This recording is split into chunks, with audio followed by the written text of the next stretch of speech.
Possible है? क्या हम पृथ्वी के बाहर भी सरवाइव कर सकते हैं? और इसी खुराफात के चलते हम ना जाने कितने मिशन स्पेस में भेज भी चुके हैं, और ये मिशन ज़ाया नहीं गए हैं।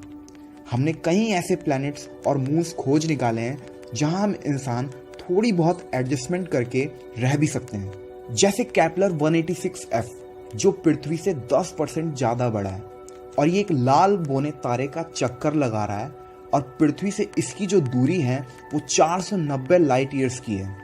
और गाइस, अभी कुछ टाइम पहले ही नासा ने एक सोलर सिस्टम डिस्कवर किया है जिसका नाम ट्रैपिस्ट-1 रखा गया है, जहां 3 ऐसे प्लैनेट्स खोजे गए हैं जो कि हैबिटेबल जोन में है, जहां लाइफ होने की ज़्यादा संभावना है।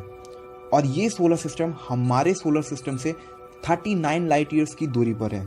और गाइस, जिनको हैबिटेबल जोन के बारे में नहीं पता है उनको मैं बताता चलूं कि हैबिटेबल जोन वो जोन होता है जहां पर ना तो ज़्यादा गर्मी होती है ना ज़्यादा ठंड होती है, जहां पर वाटर लिक्विड फॉर्म में रह सकता है।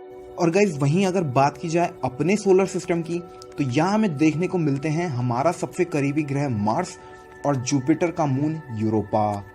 गाइस, यूरोपा जुपिटर के 60 मून्स में से एक है जहां इंसान आगे फ्यूचर में रहने की सोच सकता है। और यूरोपा बर्फ की कई जमी हुई परतों से मिलकर बना हुआ है, और वैज्ञानिकों का मानना यह है कि इन परतों के नीचे विशाल समुद्र हो सकता है जहां अंडर वाटर लाइफ की संभावना सबसे ज्यादा है।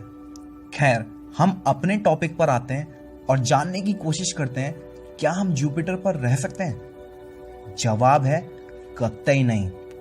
चलिए जानते हैं क्यों नहीं। गाइस, सबसे पहले बात कर लेते हैं जुपिटर के बारे में। तो जुपिटर सूर्य से 5वां और सोलर सिस्टम का सबसे बड़ा ग्रह है।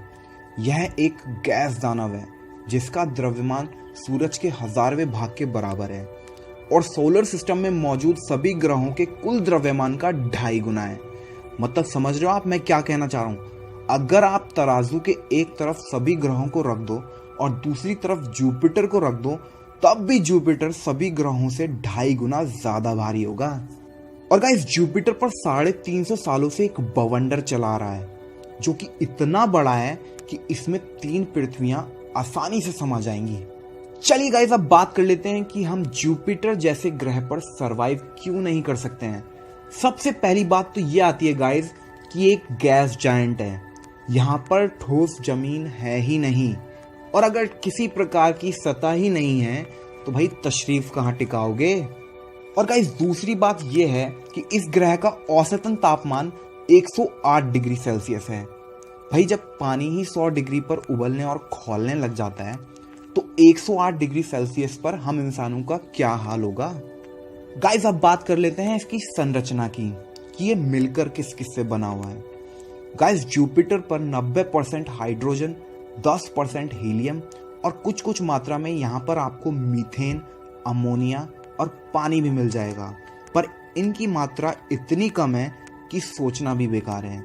और गाइस, बात करें इसकी कोर की, तो वहां आपको मिलेगा समुद्र, और ये समुद्र पानी से नहीं बना होगा, ना ना ना ना, ये बना होगा हीलियम गैस के तरल रूप से, जो कि ढका होगा हाइड्रोजन की कई परतों से मिलकर। और अगर किसी इंसान को जुपिटर ग्रह पर स्पेस से टपका दिया जाए बिना किसी प्रोटेक्शन के, तो उसको 1 सेकंड नहीं लगेगा भस्म होने में, क्योंकि वहां पर रेडिएशन बहुत ज्यादा है। तो गाइस, यही कुछ रीजंस हैं जो हमें जुपिटर ग्रह की तरफ झांकने से भी रोकते हैं, पर खोज, सफर और तलाश जारी है। और गाइस, मुमकिन है कि हम आने वाले 50 से 100 सालों में